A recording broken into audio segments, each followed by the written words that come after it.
ke kwi-yure yethu yokuqala i-health hour kanti ke sincokola ke nazo i-students ezisuka phaa ke not just the students nje, these are medical students phulaphula ZiboneleFM phaa ke e-University of Cape Town. Namhlanje ke sijongene nomcimbi we-arthritis ukanti ke ndifuna wena Futso ugqibezele phaa Phumuzo ugqibezele ke just continue where we left off, the signs and the symptoms.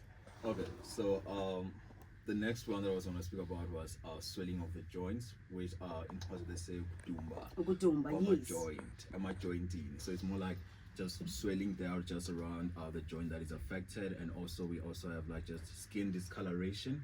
So mostly you find that the patient with like arthritis, you have their joints being red, some sort of reddish just around the joint, and then also patients most of the time experience like pain when touching the joint. And also they might feel like some feeling of heat just around the joint. The joint is warm, so yeah.